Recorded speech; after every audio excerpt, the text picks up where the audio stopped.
You have to go to like the settings. I'll probably next to the keyboard that you click to see the preview of the channel. You click on that should say right next to the amp1 channel. When you click on that, there's going to be an area to start it.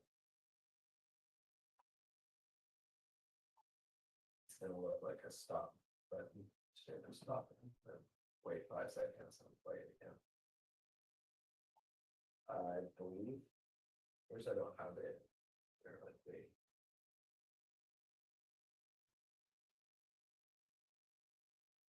I believe it's the stop one. It looks like the square. It's the stop square.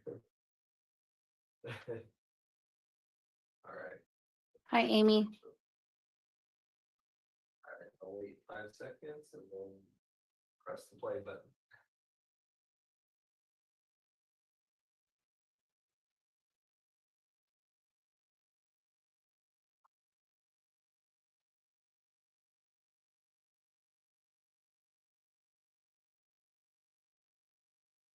And then you go back to the preview part of the channel.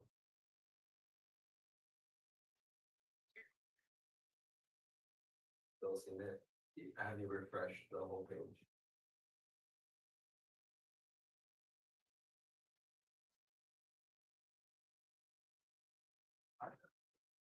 It's all the things that you gotta go through, right?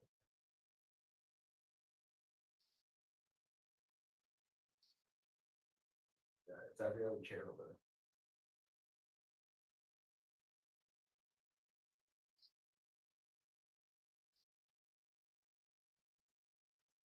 okay.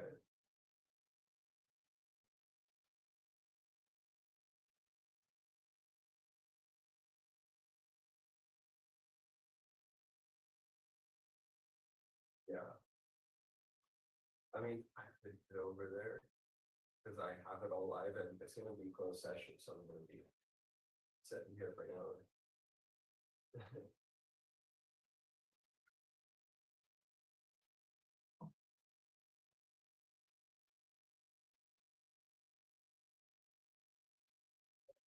Here, if I can get on to cast this, what's the URL? It's the 205 one, right?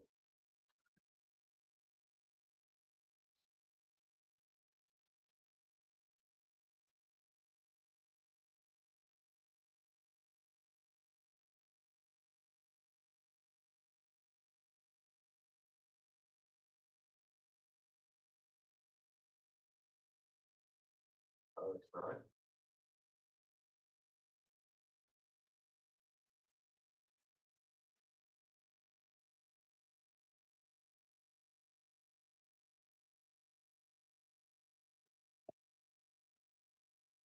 Yeah, here, I can call. Let me call. But yeah, I'm. What else? Yeah. I know we had. No, I was trying to invite you to the meeting. Well, they've been invited to the meeting? No, but you won't be able to see. Oh, him Oh, wait, again. I don't know. Yeah, you just join with the link from the agenda, Yeah, and then I'll move you over to a panelist if you like. And then you have more permissions.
There's a command there to raise your hand. I have a share, a video and an audio. It's next to the share button. You just might have Share to, button? yeah, if you move your mouse on your screen, Go on. then Yeah. it'll come up at the bottom. Yeah, it just did. Okay, so that's what I can use for Yes, Sir, all right, sir, attention. how are you? yes. I'm well, how are you? Thank you. I got it. Thank you very much for your help today.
No, I almost wrote a letter for, on behalf of, with Lake Watch, and I called Dave, and he said, you can't write a letter.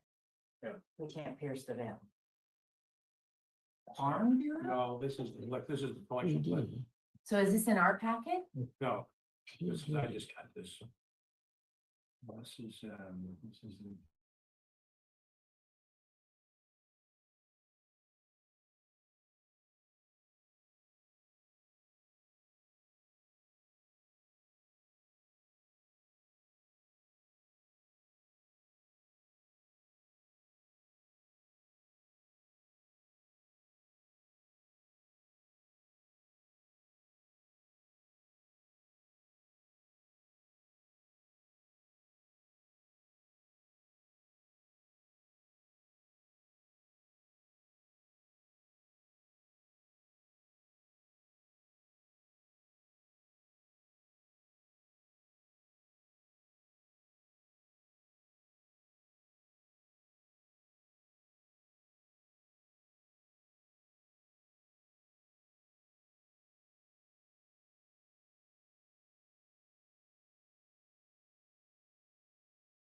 Recording in progress.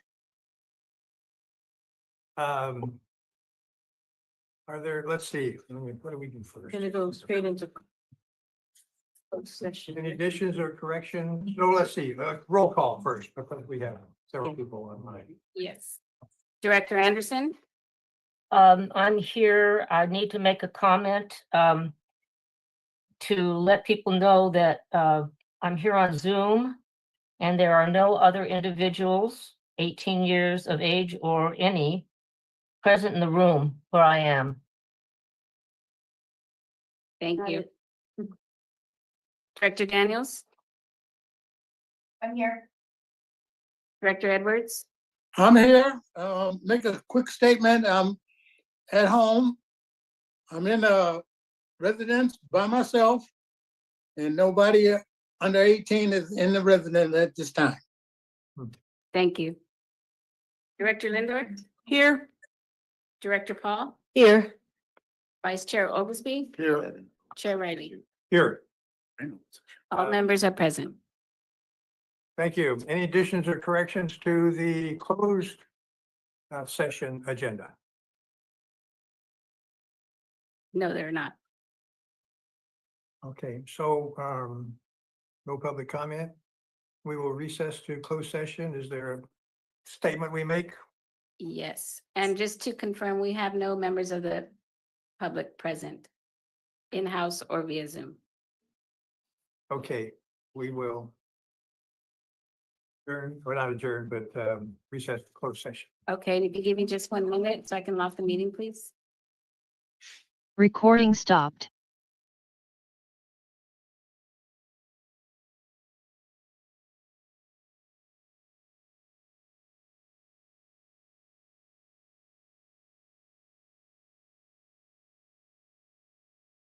To make sure that my mic is on.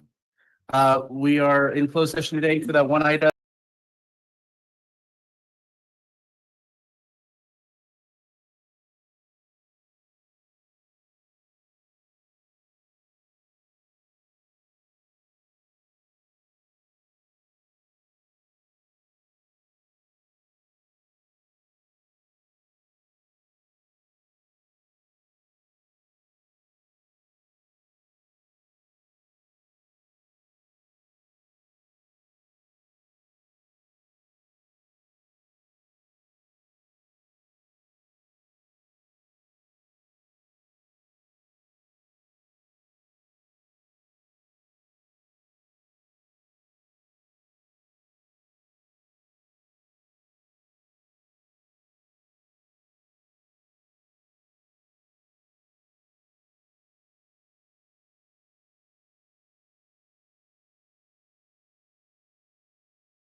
regular session of the Monterey Peninsula Water Management District.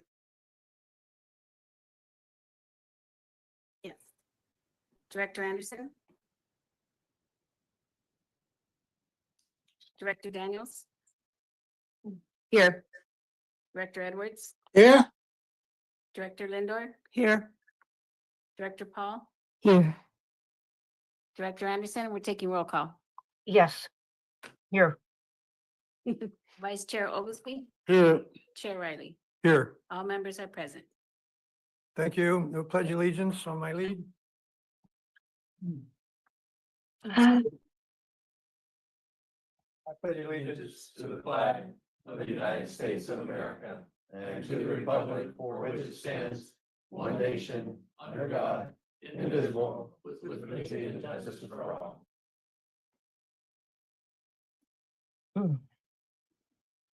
So, Mr. Point GM, of order, Chair. I'm not sure if we have any important things on the item on the agenda tonight. But we do have two members that are not present and their votes wants to be recorded properly. And they probably need to make their same announcement at this meeting. you're right. Okay, Amy and Alvin, you need to make your statements about being off site. Both of you. Yes, I'm happy to do that. I am attending via Zoom, and there are no other people over 18 in the room with me. I'm at Zoom in my residence. I have no one here under 18 attending this meeting. No one that is here. Thank you. I think he meant no one over 18 Thank you. Okay, or under. we're more legal than we were. Okay, did I ask for additions and corrections to tonight's agenda? There's none. Okay, then I'll ask. There are none. Okay. So in the consent calendar, Or we're just. wait a minute, oral communications, I'm sorry, oral Communications. communications, sorry. Tom, there I am looking at you. Yes, good evening. It's been excruciating to read some of the propaganda that's been put forth in the media on various things, somewhat sickening. Again, Tom Raleigh, I happen to be Vice President of Monterey Peninsula Taxpayers Association. I'm also President of my neighborhood association. Very familiar with water problems. I've been following this board for 35 years, before some of you even lived here. And your horizon and how you look at water consumption. And the city of Monterey right now has 5 major housing projects on Garden Road that are in a state of flux. One is just completed and was sold to the MPWMD for school housing. But there are 4 more to go. These were commercial buildings that are being converted to residential. The other thing is we have 4 major hotels that are coming online, 2 in PG, 1 in Sand City, and the one in Seaside, the Grand Hyatt, that's on the Marina Coast Water District. But 3 of them are going to be major draws on Monterey Peninsula water. So the water consumption figures that you're looking at now are nonsensical. They're artificially low. And the last thing that you need to be aware of, our tourism is 70% of what it was pre-COVID, ballpark.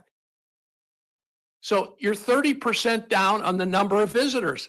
So you're not using the water. So all of these water figures that people keep throwing out there, they're meaningless when you really know what's coming down the pike in the next couple of years. So the thing is, I've never seen you guys discuss really what's happening with water. And I've been here every damn meeting. And I don't see you really taking a look at what's really projected to come down the pike. I see a lot of talk about phony figures and what have you, but it's very frustrating as a member of the public to see you ignore major factors that are ongoing right now on the Monterey Peninsula. So thank you. Thank you, Tom. Chair Riley, I have Michael Bear with his hand raised. Okay. Mr. Bear, when you're ready. Hi, everybody. Hi, Amy. Good to see you. I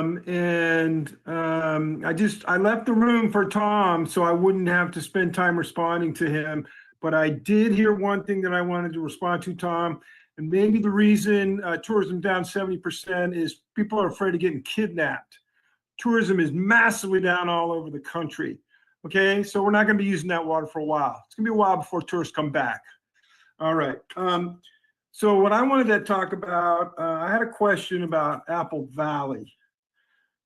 That it's part of the case for the acquisition.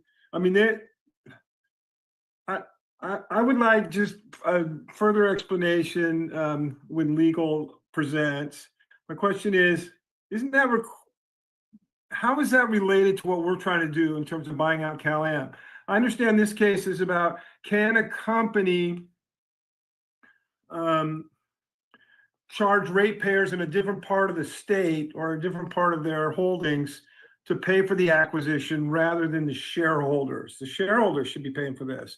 So I might even be wrong about that, but that's my understanding. So I would just like some clarification about what the Apple Valley case is and how it relates and could delay our case. And the last thing is, Kate, I just got it for Kate. Hi, Kate. I just got an excellent letter from Supervisor out of District 4 related to the CPUC. And I think it would be great if you could also write a letter wearing your supervisor hat to the CPUC before the 24th, because that's a big meeting. And if you didn't see Bill Monning's letter, everybody needs to read that. All right, I'm out. Over and out. Thank you, Mr. Bear. Can you give a 1-minute response on Apple Valley? So just very briefly, the Apple Valley case is establishing what the standard of review would be, whether or not there's deferential treatment to the agency's decision, or whether the trial court would look at it as a de novo review being brand new. That's in essence what's kind of going on, and what we anticipate, what Cal-Am has indicated is we're slowing our case down to see what that Supreme Court decision does, because it's going to clarify the standard going forward and directly impact our case. In our case is That's the acquisition of the public water system. right. Okay, just for the public to know. Yeah. Thank you. Okay, thank you for oral communications. Back Chair to Riley, I have Susan Schiavone. Oh, I'm with her sorry. hand raised. Susan, when you're ready. Good evening, folks. Nice to see everybody. I just want to make one point. I believe everybody in every city had a chance to meet with AMBAG for their regional forecast. That regional forecast has been used to evaluate growth and demand for water. It's a legitimate demand forecast. I've also looked at the draft they have for the next forecast, and they're anticipating actually population losses. Much slower growth than any of these people keep trying to say. And the tourist industry right now, you cannot bet on that, at least for the next 3 years, given the administration in Washington and the effect it's having on visitors that are coming. We may have visitors from the United States, but we're certainly not going to have the foreign visitors that we've had in the past. So any of this building, I'm sure, has been looked at already in terms of water usage. And I think some of the smoke that's being blown needs to be blown out of the room a little bit. So that's why I'm making my comment. It's legitimate numbers. I think you guys have studied this, and I totally trust what you're doing. So I'm just putting that out there. Thank you. Thank you. Chair Riley, I see no other Just raised know hand. that- Okay, I'd like to, just, okay, back to the board. yeah, if I may, I'd just like to make a brief response, add to what our general counsel said in response to Michael Bear's question about Apple Valley. If you remember, this district had to make findings of public necessity, it's called. Basically, the reasons why we concluded that public ownership would that the public would benefit, the ratepayers would benefit from public ownership and exactly how those findings and necessities. So the question in the case is, when the court reviews that, should it give deference to those findings? Or should it just basically decide it as if they had all the same information and just decide it? What they call de novo is a completely independent review without any deference to the district's findings. So that's the issue with that. And I hope that helps. Okay, yeah, comment? If I could just make a comment, that writing a letter is something I did look into. And I am a Monterey Peninsula Water Management District Director as well as a county supervisor. And it would be akin to someone on this board writing a letter management district director, and that's a very hard separation to make. And so it was recommended to me that we not pierce the veil in that way, because it could be, it could come up later and not be helpful. So that's why I'm unable, unlike other supervisors who don't sit on this board, to write a letter as a supervisor, because as you all know, I'm also a director. Okay, and thanks for clarifying that too. Okay, on with the agenda. Consent calendar. Any member of the board have a comment or before we go out to the public? Okay, let's go out to the public. Return it to the board. Chair Riley, I see no raised hands. All right, sorry, I'm jumping the gun here before I hear the answer to the question. Okay, I'd entertain a motion for approving the consent calendar as one motion. So moved. Second. Okay, moved and seconded. All in favor? Oops, no, roll call. Roll call vote. Director Anderson, Yes. Director Lindor, Yes. Director Paul, Yes. Vice Chair Oglesby, Aye. Chair Riley. Aye, Consent calendar is approved 7-0. thank you. We'll on to the general manager's report. Let me just back up and give Kate a suggestion. Way less than 2 hours. Yeah. Okay. You haven't heard what I have to say yet. I can't say that. Okay, on with the agenda, general manager's report. Okay, so I won't have And quite, welcome, by the way. in that thank you, state. thank you, thank you. Look at that. So, I won't have quite the depth and breadth that Dave has when he gives this report, but we'll get through it pretty quickly. As you can see, year to date through October through June of the water year, you can kind of see the different levels being targeted from the basin, the Seaside Groundwater Basin, and the totals. You'll notice that we are a little bit over as to what we had last year. And my colleague John Lear is on in case there's some really difficult questions.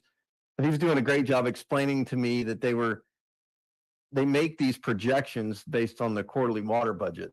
And so, you know, when precipitation happens and which sources of water are going to be hit more or sooner than others, then they kind of make these projections moving forward. And so you can kind of see that the target for the Carmel River was 2,000, a little over 2,000, but they were a little over. You know, maybe that was due to some of the issues in the dry spring that we had, you know, and so a lot of it is geographical and weather related. But for the most part, you know, just a little higher. And I'll talk about that in the next slide. You can kind of see on the water projects and rights that the target for recovery from pure water was a little higher than what was actual. Table 13 was a little, actual was higher than the target. And then Sand City has been a little bit lower than what they thought they were going to get out of that facility. And so difference just is a little bit lower than projected. Next slide. This is kind of the slide that is wrapping it all up as to where the different waters are coming from. You know, 853 for the month of June was, you know, I think that's kind of the new normal. Not to disparage any of the tourism talk or, the projects or things of that nature. You can see that that's pretty consistent in the summer months, whether it's tourism or landscape irrigation. And so I think we were a little over 200 acre feet over last year. And we can talk about that on the next slide as to what we are seeing as the monthly recorded rainfall. So to date, we are at 16.68 inches. Normal is 20.99, so we're roughly 79% of average for the rainfall. And what that does is that puts us between below normal and dry. That's kind of the distinction. It's just right on the cusp of that distinction between below normal and dry. And so you can kind of see how it's kind of ticked up on the next slide, the rainfall, whether it's the fog that comes in and gets accumulated and we, have a 0.01 recording in April, May, and June. This morning I drove in and my windshield wipers were on because it's so thick. And so the last slide is the unimpaired Carmel River flow. And, as you compare actual versus average, you can kind of see where it just kind of turned off in the springtime. And we're roughly running right now 49% of the long-term average for the river flow in Carmel. So that's kind of it in regards to the general manager's report on the CalAM compliance. And I'm ready to answer any questions. Yes. So dry year, relatively dry year. What's the story? And there was less runoff, I remember also this year in the other materials in the agenda package. But the storage in the Seaside Basin is actually quite good. It's actually a little more, is that? There's two components, the storage in the Seaside Basin and then also the storage in the Carmel Aquifer. And so the Carmel Aquifer, now that they're down to the legal limit, it's kind of stretched the amount of water that's available in that aquifer. And so John Lear's probably going to get mad at me, but basically, let's say the legal limit is 33.76 for what CalAM can take. Let's just say the private pumpers can take the equivalent amount. So then that says, I'm just ballparking, right? It's good ballpark. But what that says is that, we have like 2.5 years worth of storage today in the aquifer. Or in the past, I was at meetings where they would say, oh, we're at 18 months worth of storage because that amount that's now the legal limit is extending that storage of that aquifer. As far as the Seaside Groundwater Basin, yes, the amount of water that we put in this year for ASR was pretty remarkable given the short window that we had. We put 716 acre feet in there, plus the reserve. Pure Water was able to put another 163 acre feet in June into the reserve. And so I think it's a ballpark around 6,700 acre feet that's currently in the Seaside Basin that's not being utilized.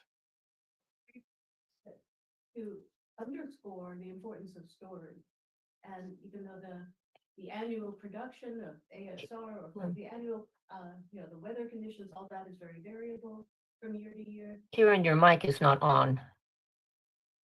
I'm so sorry. I was just raising a question about storage, just to underscore how important storage is. So we have, a lot of variability and the timing of the rainfall and all this, but whatever is injected into the Seaside Basin or whatever is stored in the Carmel River aquifer is storage. It's a resource that is there that we can use when we need it. So I say that because, some argue that the MSR is not a reliable resource because it doesn't produce a guaranteed certain amount each year or to inject into the aquifer. Oh, that's true, but on everything, really a drought reserve and an important resource that helps us manage the variability.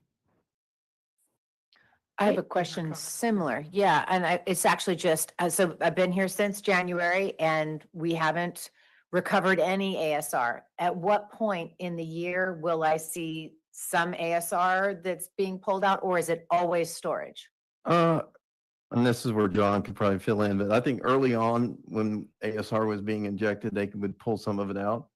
Over the last 3 or 4 years, it's been minimal, if at all, the amount that went out from ASR, just because of the other supplies that we have available now. That's great. Okay. And I assume if John has something to add, he'll He would chime in. say something. Okay. Okay, thank you for that report. That's the full report from the general manager at this point. Yeah, you nodded. Anything else? Yes, no, that's it. Michael's up. Okay, I'm just sorry, looking up, not looking up. but, General counsel. The general counsel, district council report. Yes, thank you, Mr. Chair. I'm going to start by reporting out the action that was taken in closed session, as it does directly impact the litigation report. The board did meet in closed session this evening for under one item. This was existing litigation under Government Code Section 54956.9 D1. This is the City of Marina CV 004063. The board did have a robust discussion. And out of that, there was a motion by Director Lindor, seconded by Director Paul, and the board elected to join an appeal with the City of Marina and the Marina Coast Water District. That motion was passed 6-1 with Director Edwards dissenting. Moving on to the litigation report. This is found on page 31 of your packet. And I won't go into too much detail at this time, as you do have the written report, but I did want to highlight some of the changes for some of the cases. The first case, this is the District versus Cal-Am, case number 23 CV 004102. This pertains to the district's pursuit of public ownership of the water system from Cal-Am. We continue to anticipate that Cal-Am is going to seek a stay of the proceedings while the California Supreme Court hears the Town of Apple Valley case. There hasn't been any movement on that at this time, but our next case management conference is scheduled for October 28th, 2025. The second case, this is the District versus LAFCO. This pertains to the district challenging LAFCO's conduct and administrative decision regarding exercise of district powers to acquire Cal-Am water system facilities. The matter is now on appeal before the 6th District Court of Appeal, and the district's opening briefs is due in Marina and the Water District versus the Coastal Commission. This is what we discussed in closed session. At trial, the court did find that the Coastal Commission did not exceed its jurisdiction or abuse its discretion, and that action was supported by substantial evidence. All petitioning parties, Marina Coast Water District, the City of Marina, and now the district have elected to pursue an appeal of that decision. On matters pending before the Public Utilities Commission, there's a couple cases. The first one, A21-11-024. This is the groundwater purchase agreement.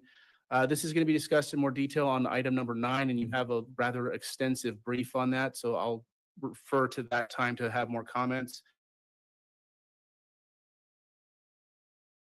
There's some recent developments that's going to happen this week on that case. Regarding the general rate case for 2025, this is A.25-07-003. On July 1st of this, on the 1st of this month, Cal-Am filed its latest triannual rate request as a part of its regular 3-year rate cycle. The district is inclined to participate that, and that'll be a rather extensive effort moving forward. Regarding the CPUC acquisition and rulemaking, this action deals with the rulemaking of the PUC that impacts statewide public utility systems with particular impacts on the Cal-Am system. The statutory deadline for the PUC to issue a proposed decision has been extended to September 30th, 2025. And that just concludes my summary of the new changes. If you have any questions, I can certainly dive into it. That concludes my report. Could you just mention the threatened litigation? Just You're talking about part of it, just the other 2 matters on your report. Certainly. So yeah, there's 2 pieces of threatened litigation. The Water District versus the State Water Resource Control Board. This is a case from 2009. We're at the point now where they're trying to establish possible attorney's fees. There was a request for dismissal that was not challenged, and the court has yet to rule on that request. So we're in a wait and see there. The second one, this is the City of Marina and Marina Coast Water District versus RMC Lone Star and Cal-Am. This is case number 20 CV 001387. Although the district is not a party to this action, it includes a focus on Cal-Am's access to water and water rights, and it could potentially involve district interests. So we're just monitoring that at this time. Okay. Thank you. And that concludes Great. my report. All right, any questions from the board? One comment, brief Go comment. ahead. Go ahead. About the general rate case that Cal-Am filed. Members of the public, staff, members of the community may have noticed 2 full-page ads in the Herald showing taken by Cal-Am because they're required to do this to show the rate increases that they're requesting and the estimated impact on bills. There it is. There it is. There's half of it. And they're asking for substantial increases for residential. It'd be, I believe, 14% in the first year and then 5% is it in the second and third year? Very substantial increases. So that's why we participate. Yeah, thanks for adding that.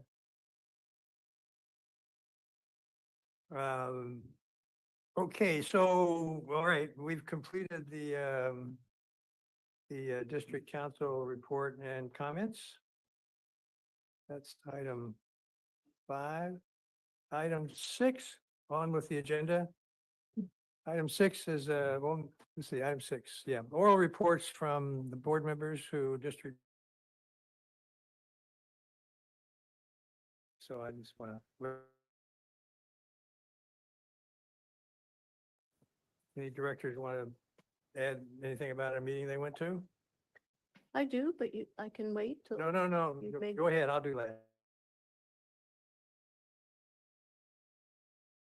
A quarterly meeting of the Monterey Special Districts Association, which Chair Riley also attended, and just mention a few things we learned there. Well, one is that the statewide Special Districts Association is having its annual conference in Monterey in August 25th to 28th.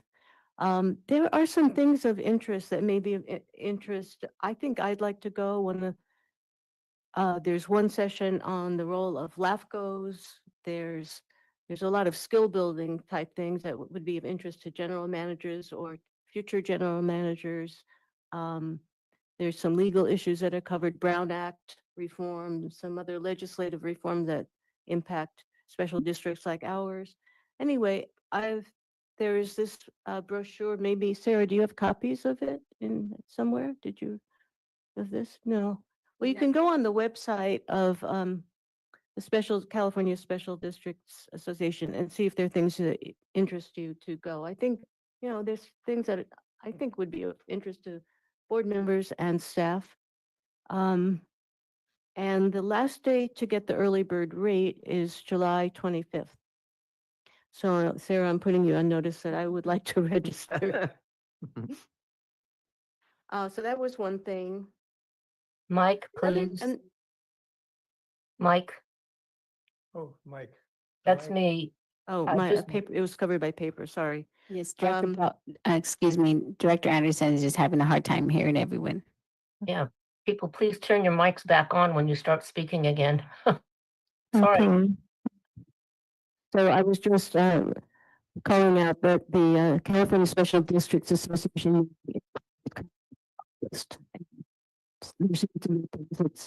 are of interest. There are to me. Before we leave that point, Sarah, could you go to their website and give a notice and send it to the board members? Yes, I believe I sent it out earlier, but I will send it again. Yeah. Okay, thank you. Yeah, so I'm looking at my notes to see what is worth mentioning here. In the Monterey County Weekly is going to have a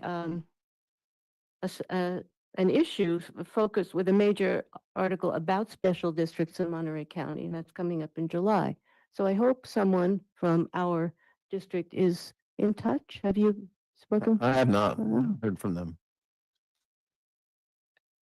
I think it's cemeteries. I think they're focusing on cemeteries, aren't they? Or is that just one of many? Oh, I don't there's- know. I don't know. I haven't spoken to anybody at the weekly, but I was hoping that someone from our staff, maybe Phil Wellman, maybe could speak with him on the public outreach committee to see. I'll follow up on it. Thank you, Stephanie. Thank you. Okay. The chapter, the Monterey chapter also said, encouraged special district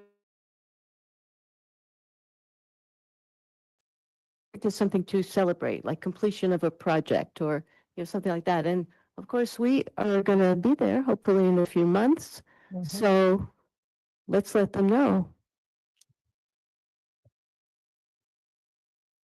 I guess there was one, the last thing I'll say is there was a hacking incident and Supervisor Daniels probably knows a lot more about this. But it was reported that some bad actor hacked into the Monterey County payment systems and had a very clever scheme to basically to steal money from people who were entities, special districts and other local government entities that were paying the county for something.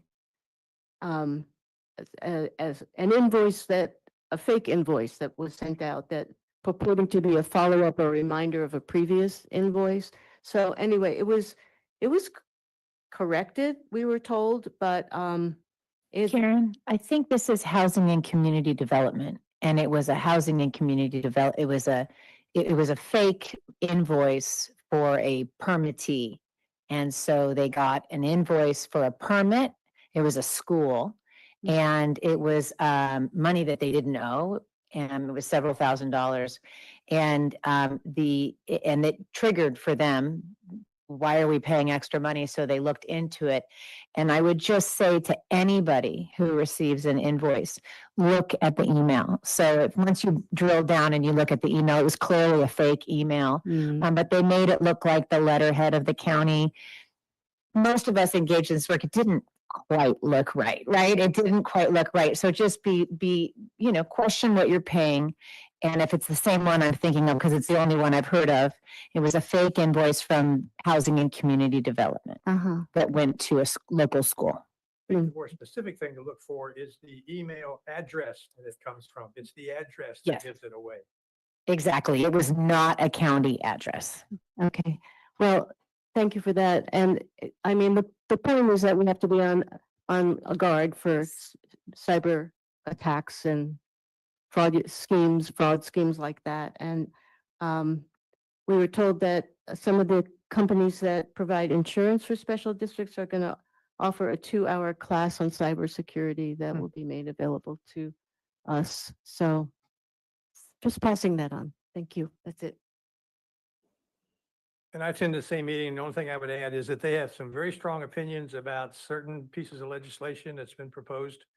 And they are opposed to more things than they're supporting of. Mike, please.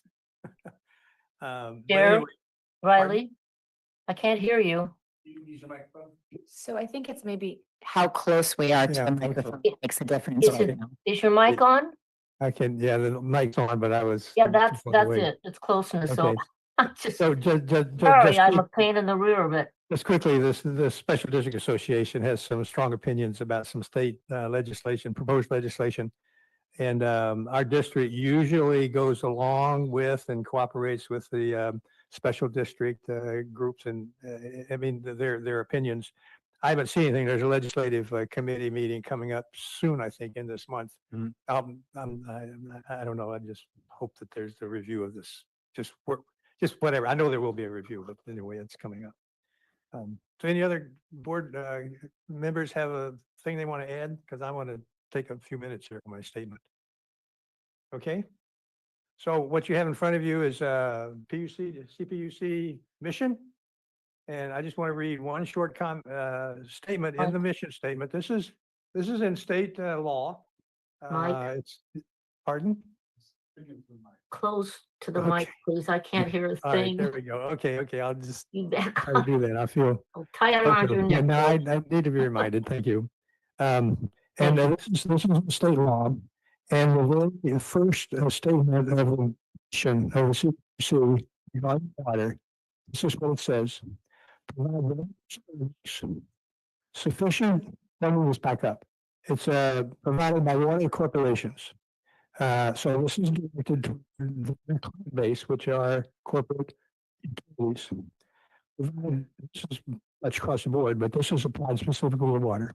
Provide revenues sufficient to afford to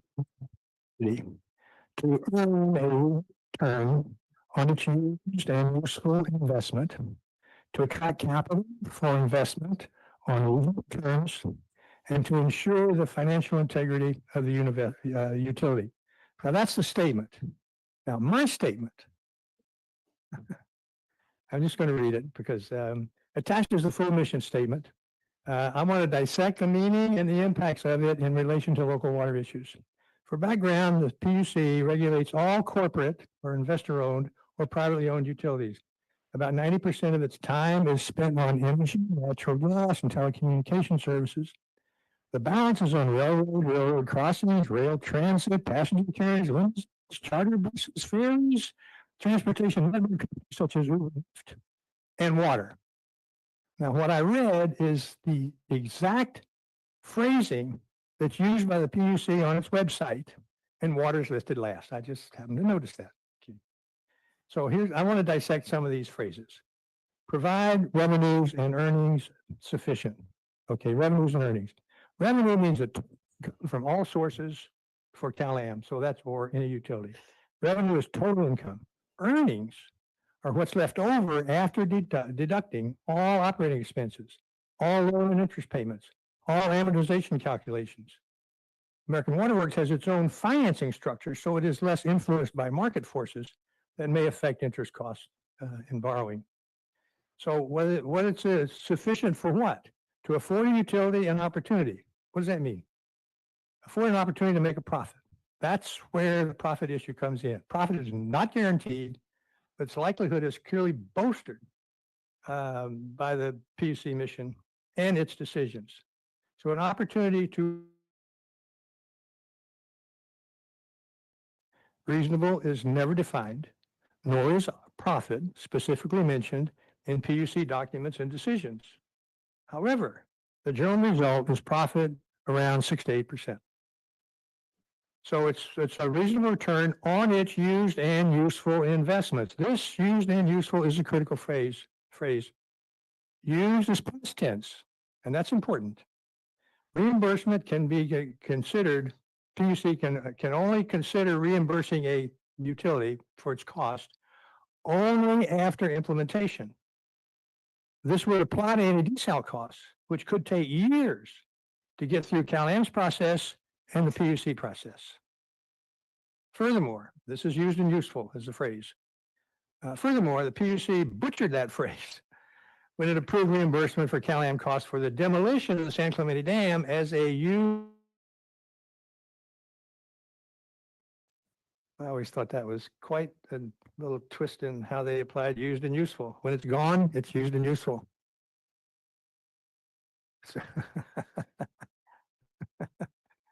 In addition, CalAm also justifies its failed projects, its expenditures on unsuccessful attempts as its best effort under the circumstances. So there are conditions, kind of how these things work.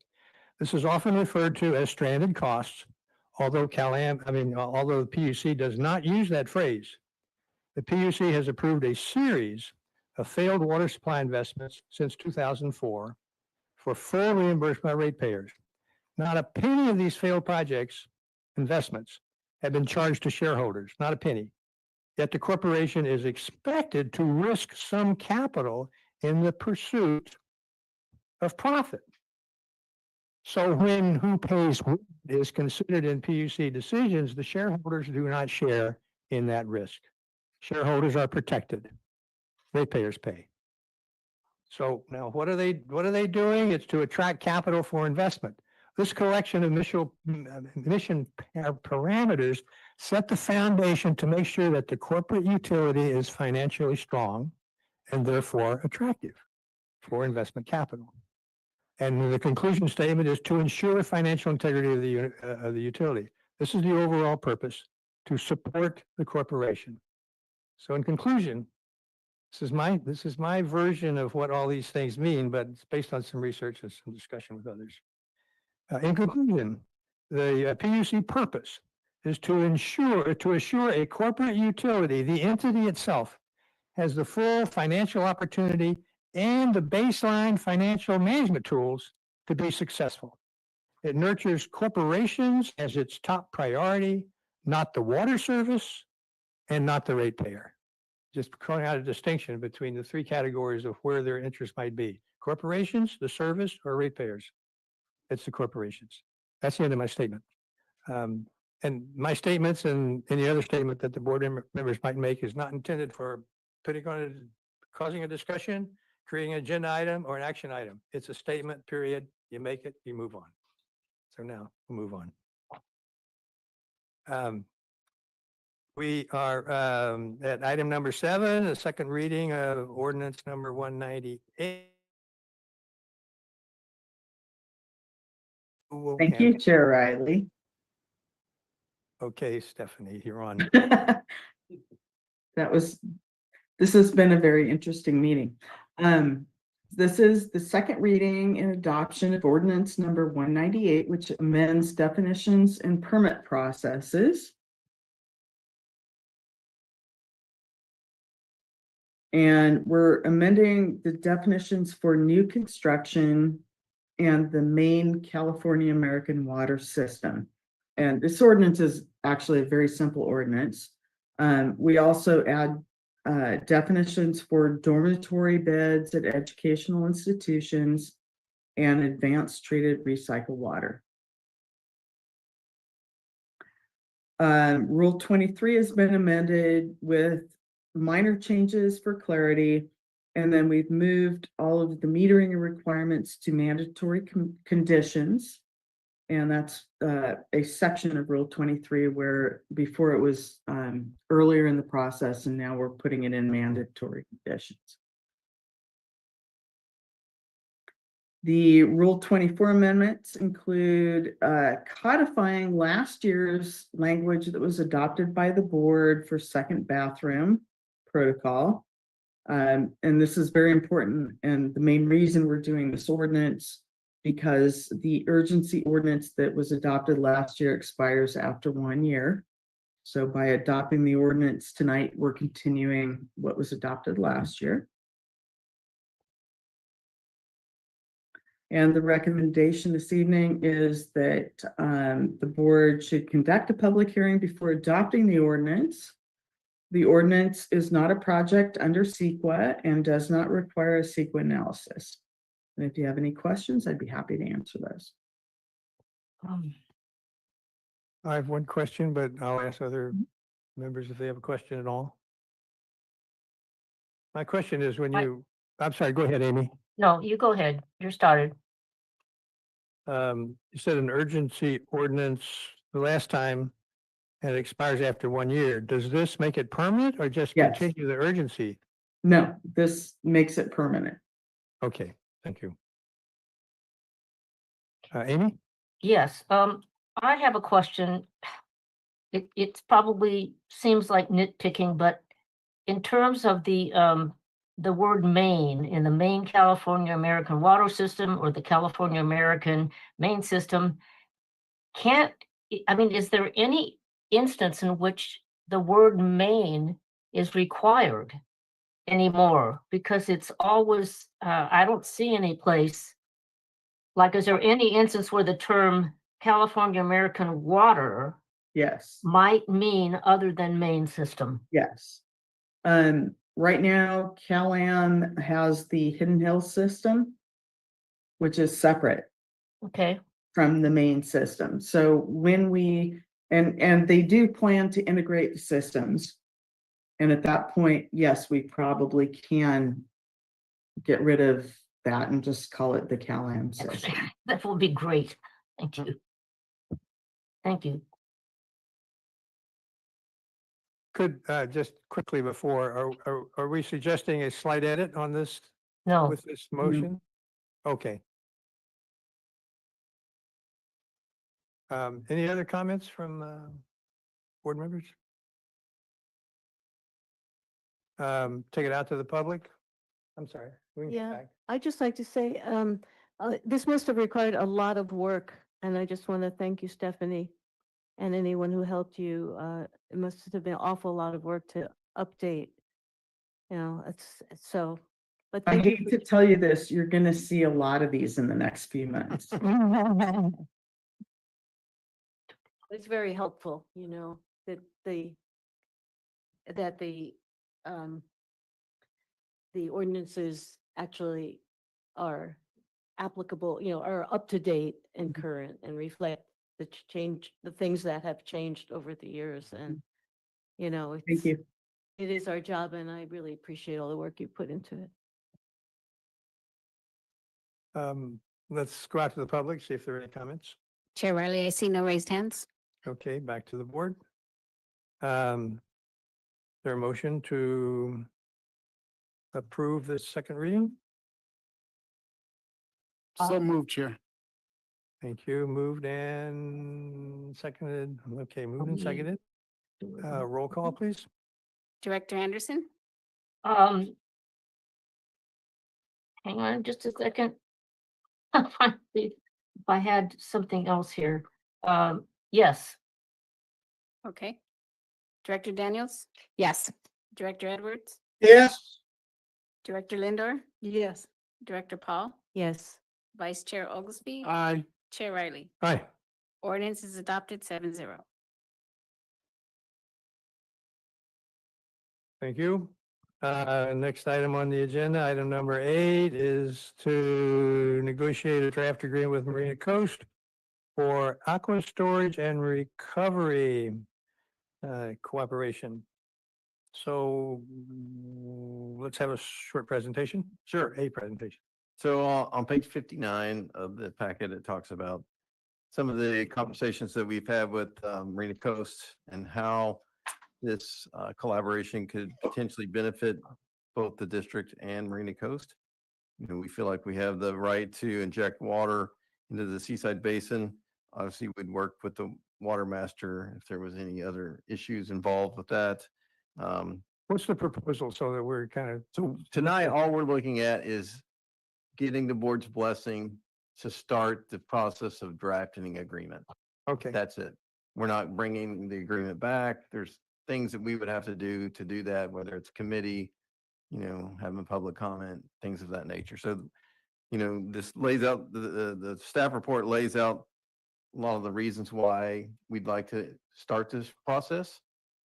We may get down the road and something may come up and we may not be able to move any further, but this at least allows us to get started and having that dialogue with that other district. Drafted agreement, we'll come back to. Oh, absolutely. And it'll go through a committee, back to the board, and it may go to other places as well, depending on how much, you know, feedback we're getting, whether or not we need to go to other organizations. so are there any questions on whatever? Go ahead. Yeah, I'm actually not seeing, so 8 is right here. Okay, so my question is what waters, Amy, sorry, what water source would is being proposed to inject? Yeah, so that's what's to be determined through this, you know, the nuts and bolts of the agreement. There's speculation, but that's what it is. So we would assume that it would be potable water from Marina Coast. And so I guess what I'm trying to understand is the why. And I recognize that it would be a good thing for the Seaside Basin perhaps to have some more water in it. I understand that. But if it's one question I would like to get answered before, I mean, perhaps even before proceeding, or maybe the board wants to proceed first, but if it's extracted water from one basin that's just re-injected into the Seaside Basin, I'm trying to understand the ecological benefit of Yeah. doing that.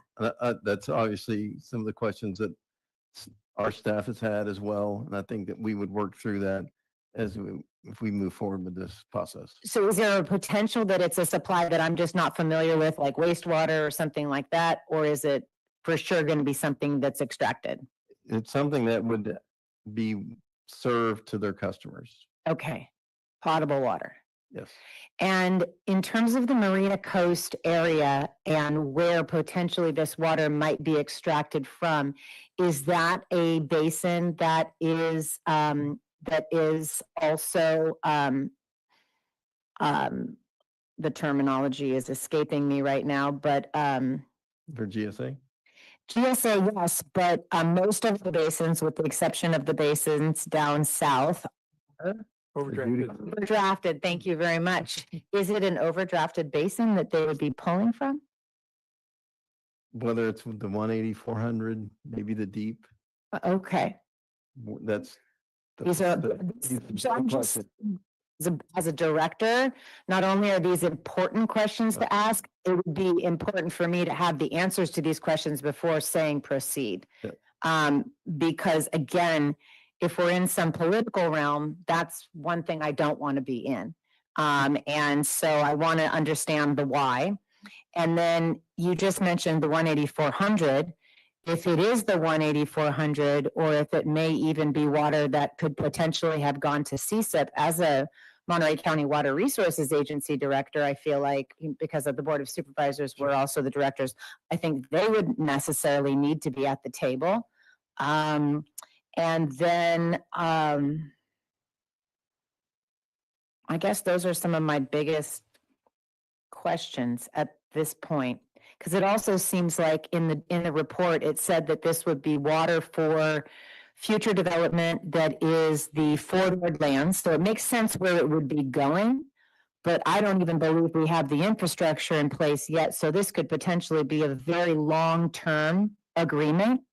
And if we're extracting water in the long term, even if we have nothing to do with that water supply, if you're just thinking about the environment and you're thinking about the groundwater supply, this seems like it's not like the water's just flowing and plentiful. You're going into the deep aquifer in some cases. You're going into the 18400 in other cases. You're going into the Monterey subbasin in other places, all of which are overdrafted. So I'm not clear about this proposal and would like more information. Thank you. Understand. Didn't this idea get initiated by Marina Coast? Yes. Yeah, so I don't know the answers to, I haven't heard the answers. Yes. So my understanding that there's a lot of potential mutual benefits. Talking to the mic. It's my understanding that there are several potential benefits to both districts. So one is simply that is right away. So it has rights.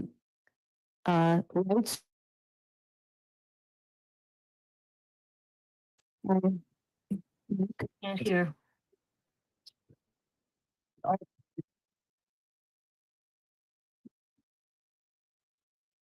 Service territory, all the residential building, which is a lot, it's going to. So it is from here to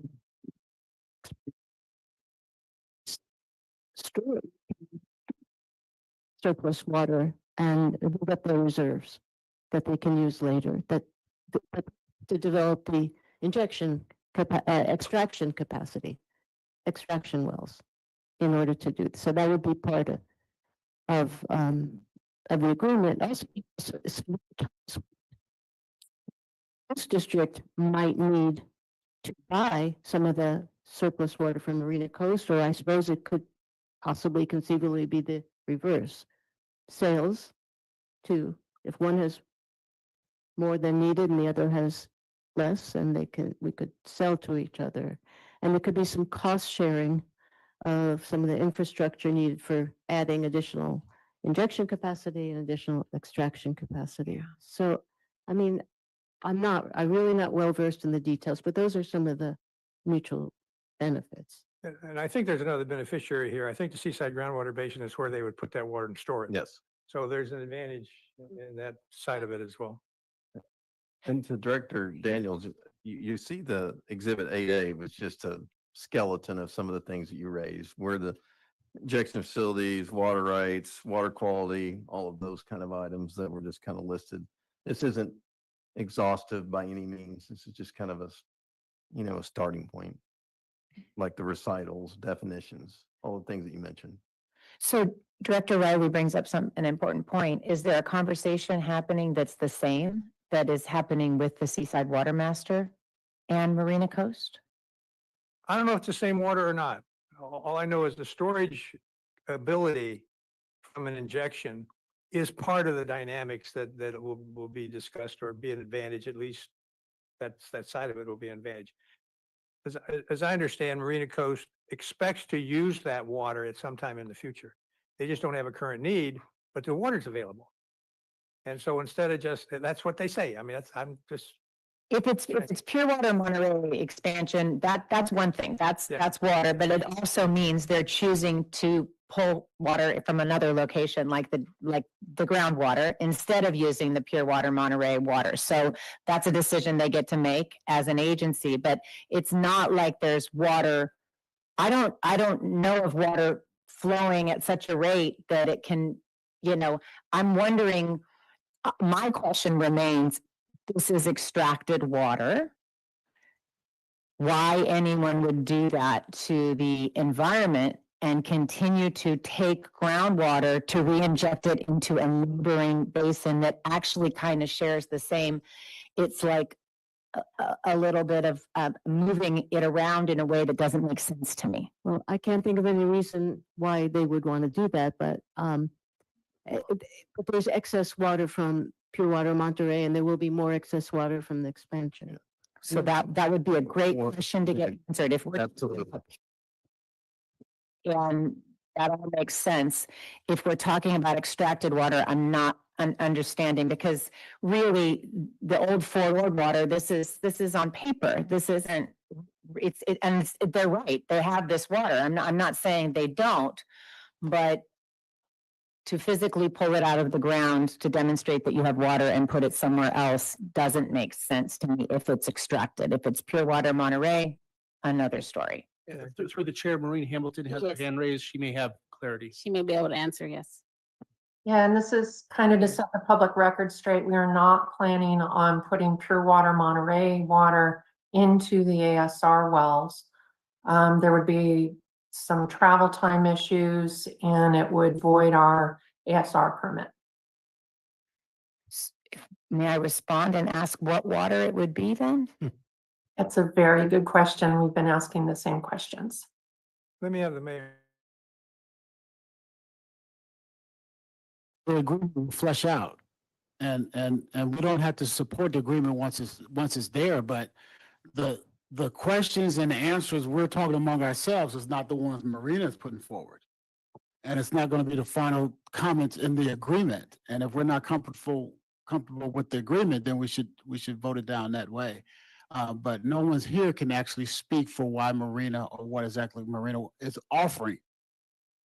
Other than what they have. Other than what Dave prepared in the staff report. Right. So this is just trying to give authority to you guys to enter into some negotiations and then, come back to us as necessary. So what kind of motion is that?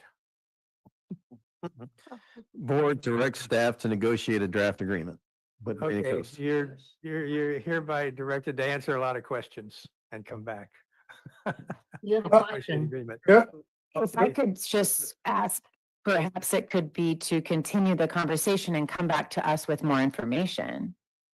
I mean, negotiating a draft agreement indicates that we're interested in a draft agreement. I don't have enough information right now to say that I would be interested in a draft agreement, if that's okay. Just can we? Just say, give us an interim report Yeah. as it proceeds or something.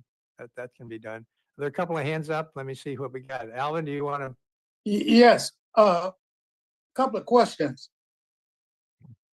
This is, sound like something that we were talking about earlier today, piecemealing. Now, when y'all gonna come up with something tangible for the board? This is nothing but a, can we start? I wanna know when we are gonna finish. 30 days, 60 days, 90, 120, 6 months? Yeah, all those questions y'all need to put together and then put together a timetable of when this thing is going to be completed. Because I don't want them holding me out to wait for something to happen and something else doesn't happen. So we're going to talk about agreement. Let's get agreement, and some of those things that the other directors been talking about, they should be put in there when we're going to have this thing back for a final approval. Thank you. Thank you, Director. Susan, do you still have your hand up?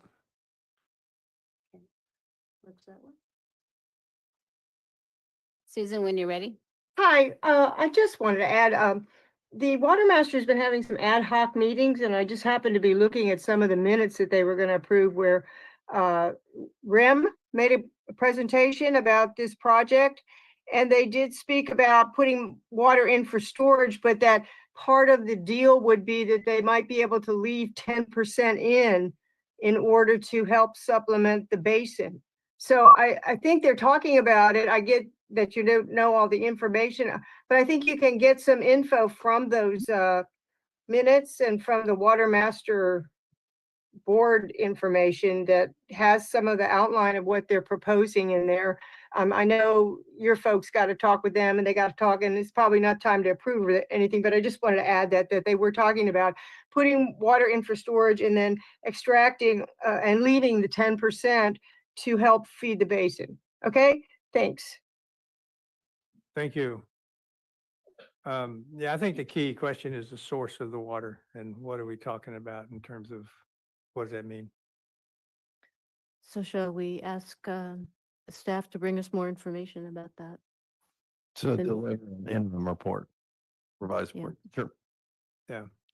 I Okay. don't necessarily think it changes what you could accomplish with them. I just don't feel like I want to be in a position where I'm coming and the decision is to approve or not approve. I would rather have a conversation about it. Fair enough. Yeah. Fair enough. Understood. Through the chair, I have one small suggestion. When I review the outline of the agreement, the general, to add in those bullets at the very end, some sort of process for modification of the agreement. You know, just include, this is the process for if one party or the other wants to seek a modification of the agreement. Just should be in there. Yep. So to the chair, what is the motion? What are we telling them to do? Well, I'm not sure if we We're need a not- motion. We're just gonna Well, direct staff to. What else? Okay, but directors are getting a lot of information about drawing this together and what it should read and what it should say. I think the commitment we're getting from staff is that they will enter into these negotiations and bring us back an interim report before they bring anything out for action, Before a draft is brought forward. before there's a draft for action. Yeah. Should we put a time limit on it? I hate for it to get in somebody's desk and we forgot about it. So 30 days, 60 days, 90 days, bring it back? It seems like the questions are pretty straightforward, and perhaps we could just come back next month with a report. And if it sounds good to everybody, then you would have the information you need to be able to move forward with a motion that says essentially what you were hoping to get today. But I do think we need some action, no, if it's an action item? No, because you could just direct staff to bring it back, because that's all Okay. you're asking for, more information. Right. Yeah, that satisfies me as Yep. well. Especially since staff also has some of the same questions, so, yeah. Okay, so we've moved that to staff. The last item on the agenda, I don't know if it is last, is the discussion of the supply and demand proceedings. I think that's you, Michael. Yeah, thank you, Chair. So I do have Fran Farina online. She's the one that's been taking the lead on this. I just want to direct you to page 64 or 65 of your staff report that has the memo. And I'll turn it over to Fran Farina for her discussion. Thank you, Michael. Through the chair, board of directors. We're on the California Public Utilities Commission agenda for this Thursday, July 24th. There is a proposed decision pending on the long-term water supply and demand needs in the Cal-Am Monterey service area. This proceeding has been ongoing since November of 2021.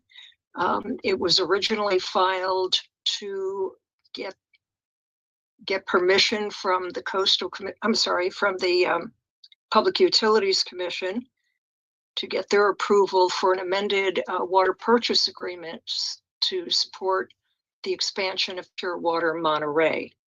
That was approved in phase 1 in December of 2022. And we then moved into phase 2, which was determining the long-term water supply and demand as compared to what the commission knew in 2018 when they approved Cal-Am's desalination facility, groundwater replenishment, and aquifer storage and recovery. So originally we were set for the first meeting in June of this year. The matter was pulled by the commissioner for further review. We were then on the agenda for the second meeting toward the end of June. The commissioner pulled the item again and set it for this Thursday, which is July the 24th. So the issue is whether it will stay on the agenda. It is proposed as a consent item, meaning there will be no discussion. And the proposed decision, which we've had a chance to review and comment on, is what is before the commission. So that's the shorthand report. There's more detail in the memo that Dave and I prepared for the board, and I'll be happy to answer any questions that you might have. Well, just to clarify, the proposed decision is a full endorsement of Cal-Am's numbers No, on this, isn't it? no. No, am I on the wrong thing? No, the Okay, primary dispute at this point is with a demand that we believe is not reasonable. We also pointed out that Cal-Am has other supply sources available to it that are not counted, but the primary focus is on a demand that is projected at over 13,000 acre feet. We're currently at just over 9,000 acre feet, and the amount of water that would be added could support an additional population of 40 to 50,000 people, which makes no sense. And we've tried to express that concept to the advisors to the various commissioners. Karen, then. Yes, last I checked, I did not see a revised proposed decision. That's Is that correct. still? I mean, normally if they were going to vote on a revised proposed decision by now, they would have circulated a revised proposed decision. I keep expecting to see one come out, but you haven't seen that come out? Well, in the past, we've seen them come out the day before the hearing, and so there is no opportunity to speak to the matter. Right now, the only blanks on the proposed decision are with regard to whether they received public comment and also the date that it was authorized. So technically, those are things they could do at the meeting and have it officially issued after the meeting. There's also the possibility that it gets put on the hold list again. They just posted the hold list, but it changes daily between Monday and Thursday. And so we're monitoring that. Our item is currently item 8 on the consent agenda. It is not on the hold list that was posted today. We'll continue to monitor that. Okay, Kate, were you finished? After Kate, Okay, okay. This is a quick question. Just in terms of how the CPUC works, can a commissioner pull the item from consent? And could the commission ultimately vote on a decision that's not the proposed decision? They could. In other words, it could stay on the consent agenda, and at the meeting Thursday, a commissioner could pull it off for discussion. And that could result in something different. There's one other issue that may have occurred today, and I have not been able to verify. Sometimes on the Monday before Thursday meeting, they will have what they call a deliberative meeting. It is closed session on items that could be considered on Thursday. It showed the deliberative meeting was still scheduled for today, but no agenda was posted. So it's conceivable that it was an error that it stayed on the calendar and there was no meeting, or there could have been a meeting and we did not see an agenda. That, if that occurred today, and that's a big if that occurred today, it's conceivable if our item 8, was one of the items for discussion, that the commission may have decided on a different approach, at which point it would be appearing on the hold list Tuesday or Wednesday, or they could proceed to finalize it with minor revisions. It's a guessing game at this point. Thank you. I wish I could be more specific. I don't have the information. None of the other attorneys that I'm working with have that information. So that's the best we can share with you right now. One more question just to follow up on that. If they failed to issue an agenda and they did have the deliberative meeting, is that a violation of any type of public information that should have gone out? I believe it would be a violation. Okay. Yeah.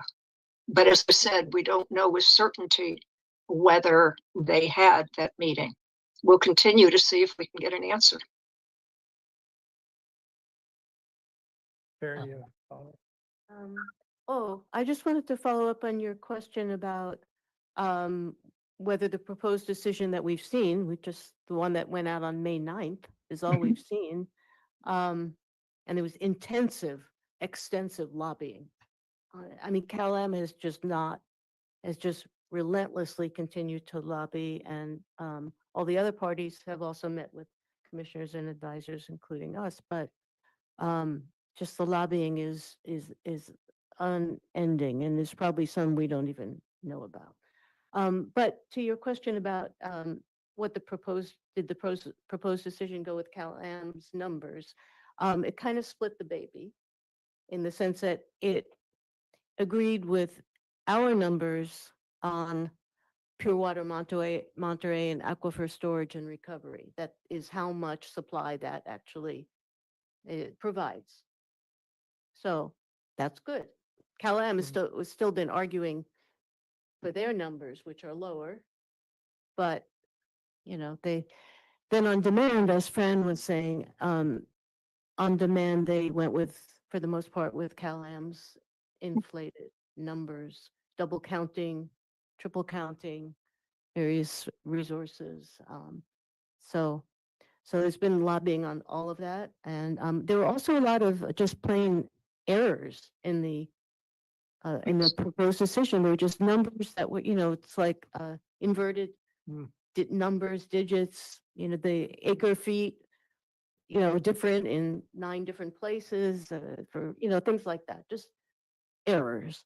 We did address that in our comments. So those could be, I'll call those typographical errors where they interpolated numbers, particularly on Pure Water Monterey expansion, and the total for the two projects, Pure Water Monterey and the expansion. Those were pointed out in the district's comments.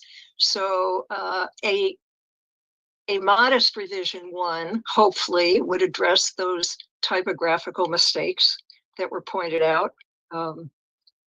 It remains to be seen. I can indicate that in the ex-parte meetings that the district has had and in discussions with the council from Marina Coast and the city of Marina, there was no indication of where this was going from any of the advisors who met with the parties. So they're just very stone-faced, and they'll ask an occasional question. Sometimes it just shows a complete lack of understanding of the issues, but then again, most of them didn't see anything of this until the proposed decision came out. So they read the proposed decision. They may have read the comments from the parties. And then in the first round of ex-parte meetings, there literally were no questions. They were absorbing whatever information you could share with them. So it's a challenge. Okay, I'm gonna go to Amy. Amy? Yeah, I have a Okay. question. I have a question about whether the commission questioned I can't remember the name of it, the organization in the state that does the prediction on growth, population growth. I mean, Yes. they didn't care about our numbers for the water, which we actually know we deliver, but did they question these numbers of 40 and 50,000 people growth for the people that actually do the predictions, from the people that actually do the predictions? But that's part of the mystery of the meetings with them. The issue was raised. Basically, question: how do you think we're adding 40 to 50,000 people with this quantity of water? It's not going to happen. It doesn't make sense. And again, you just saw blank stares coming back at you.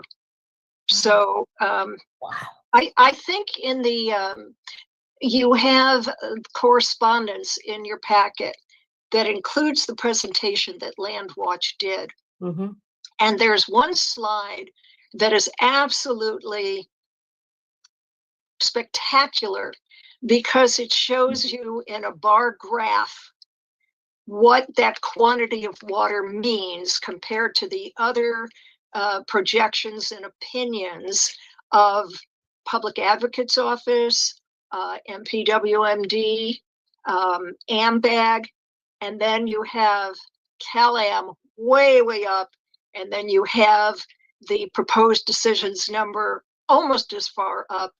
And it's just, you're looking at David and Goliath. Yeah. So if you didn't notice that one, I would encourage you to look at it. Whether it registered with them, I can't answer. I just know they would like to get it off their desk. Yeah. So we should make the decision. Okay. So Fran, in terms of the demand differences of opinion, I hear what you're saying about the population growth. Have we been able to articulate, or has anyone articulated to the CPUC the difference in water usage? And I don't just mean water savings, but in terms of how much water we allocate to, say, a single family home or an apartment unit has transformed. It's so much less today than it was even 10 years ago, when you would assume that a single family home needed a half acre foot of water. And so has that been articulated in terms of just how much less, even if you were to assume you're going to have this growth, that growth doesn't equate what it did when these numbers were first created by CalAm? I believe Mike gave them a simple explanation of that, although Dave Stoltz's testimony was expansive as to just per capita savings. That demand is down statewide. It's not just in our area. And what Mike did, and also Marina Coast, was show the water demand on the peninsula and the water demand in Marina Coast Water District, where the city of Marina, and Mike, you can chime in with the numbers. City of Marina must have added, was it 8,000 new homes?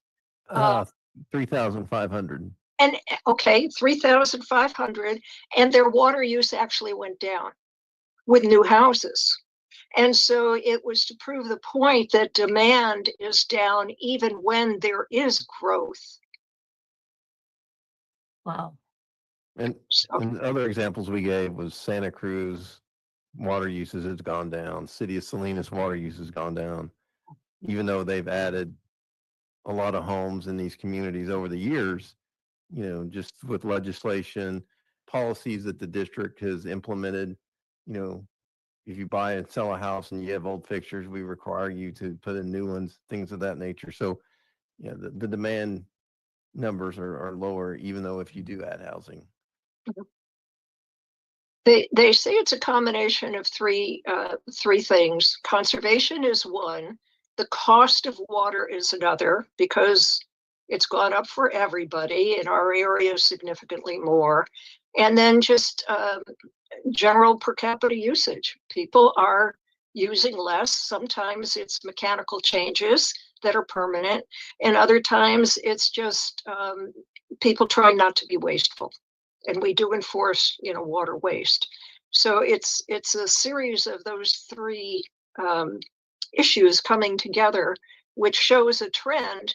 Unfortunately, the proposed decision and the commission don't accept the reduced demand in our area. They believe that it is artificially constrained. We tried to raise the point. There's no rationing. There's no restrictions on the amount of water that you can use. The only constraint that a person has is what they can afford. And that's true. We have not had rationing imposed in our area in spite of droughts that occurred throughout the rest of the state. It did not occur here. And so the demand line that they see is something that they are reluctant to accept. So hopefully showing them comparisons with other areas where growth has occurred, they may pay more attention to what we're trying to say. I don't know.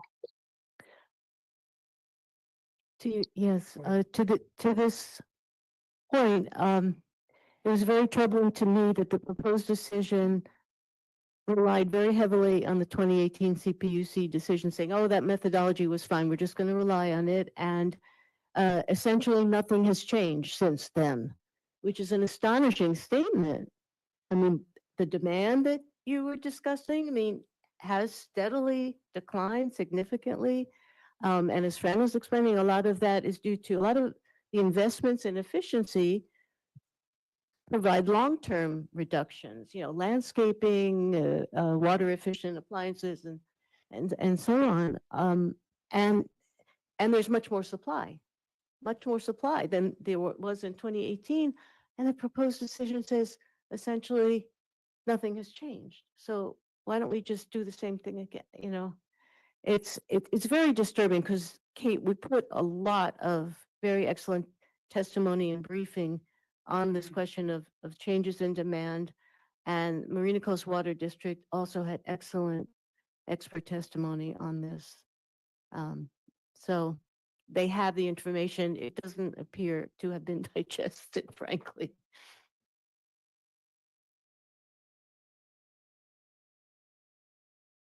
Discontinued with the 2018 numbers. When obviously, look how much time has gone by and look how much things have happened locally. And Yeah. it's like they're tone deaf.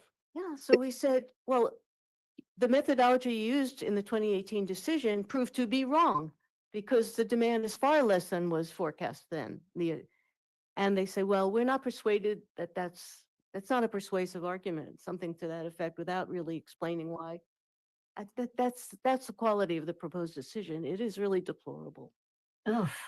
I would mention one other thing. The commissioner who was assigned to this proceeding is Darcy Hauk. The administrative law judge is Robert Haga.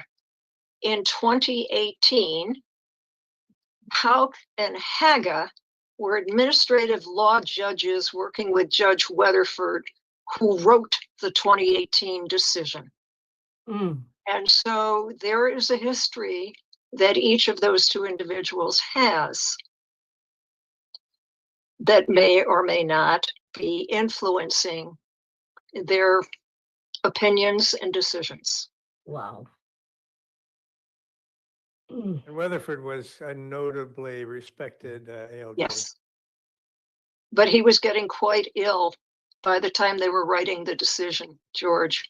Remember, the proceeding had been filed in 2012. They had the hearing at the commission in 2017, and the decision came out in 2018. Yeah, I was an intervener from 2012 to I remember. the election here. Yeah, well, this is interesting. This will teach you about bringing an item for discussion. No, I think it's been very helpful to get this kind of dialogue and understanding of things, and I'm glad you put it on the agenda for discussion. And don't forget, we do have public comment still. Okay, thanks for that. I was headed for adjournment. Okay, let's, any comment from inside, and we'll go Zoom after this. Good evening again. Tom Raleigh speaking as a private citizen of Monterey. In the last 20 years, we've wiped out almost every front yard in our neighborhood of 153 houses. They're gone. People that used to have private gardens, used to enter flowers every year in the fair. They don't even have a contest anymore. They did away with it. This is part of the voluntary conservation that the citizens have done. I'm looking so much to the day when people don't have to be concerned about water in their front yard and their backyard and quit conserving like we've been doing. It's nuts. And so the only way we're going to get out of this is by getting the desal built as soon as possible. I've got another neighbor that's been waiting 20 years for a bedroom expansion. He's on the wait list in Monterey. Totally nuts. We need to get rid of this. We need to get this thing passed, whatever they pass. And it's Fran, you were here when we had front yards. I have gravel now in my front yard. I took them out, totally took it out. I had all junipers before, have nothing green. It's all gravel. And this is typical of the single family houses in my neighborhood and in Deer Flats, the Flats and Foothills area of Monterey. It's sad. So I'm looking forward to getting an actual water supply that we don't have to continually conserve on. Thank you. I've got a feeling we'll be conserving for the next 5 generations. Any other? Yes, Chair Riley, I have Marley Melton. Marley, when you're, yes, go ahead. Thank you for this discussion and for all your work that has gone into trying to get a better decision. My question is, does approval of the decision as proposed then give Cal-Am permission to go ahead with its desal project?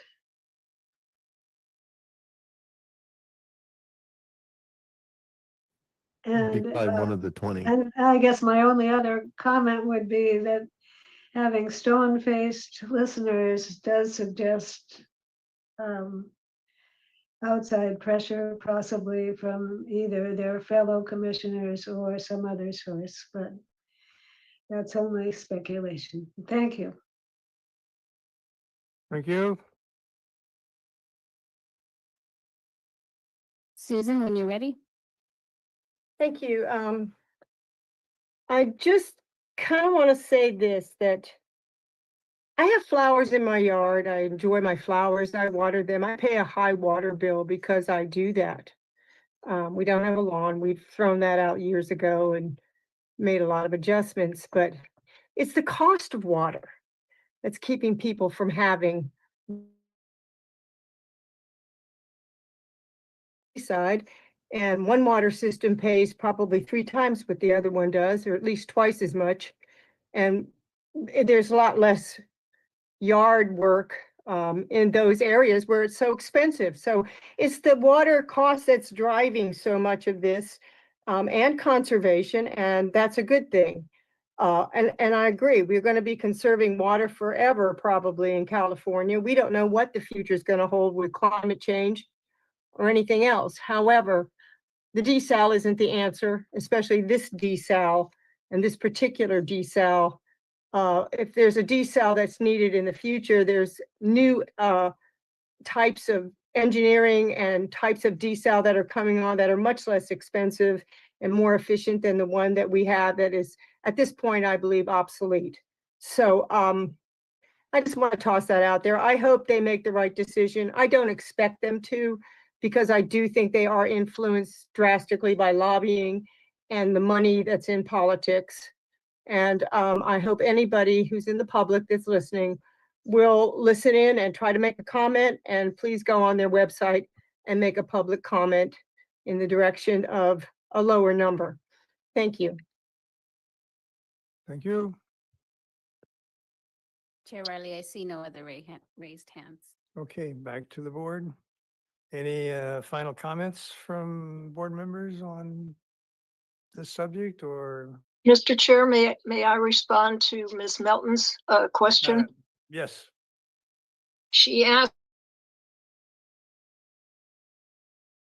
whether Cal-Am could proceed with the desalination plant. And there are a lot of permits that remain that Cal-Am must secure. In addition to which, there is a conflict now between what the California Coastal Commission authorized Cal-Am to build, which is a 4.8 million gallon per day, or MGD plant, whereas the PUC in 2018 looked at a 4.8 MGD plant and said it did not make economic or environmental sense at that time. And their approval was for 6.4 MGD. So that is an issue that we tried to raise in evidentiary hearings. The administrative law judge did not allow it because the scope of the phase was very narrow to supply and demand.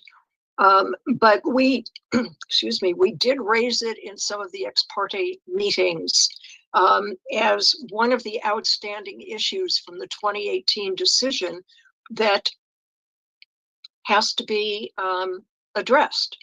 And whether the commission authorizes a phase 3 to the current proceeding or instructs Cal-Am to file a new application or to come back to modify the 2018 decision, again, remains to be seen. But we have raised all of these additional issues that arose from the 2018 decision and subsequent actions, such as the one by the Coastal Commission, that have to be addressed. And so when the proposed decision said we're closing this proceeding, MPWMD, Marina Coast, and the city of Marina, and I believe Public Water Now, all said, wait a minute, you're ignoring so many of these additional issues. You know, you need to provide direction. Either set a hearing to scope a phase 3 or direct Cal-Am to file a new application. So many unanswered questions, but I hope that responds to Ms. Melton. Thanks for jumping in. Thank you. So now, are we headed for adjournment? I hate to speed a good, interesting party to the end, but still. Okay, meeting adjourned.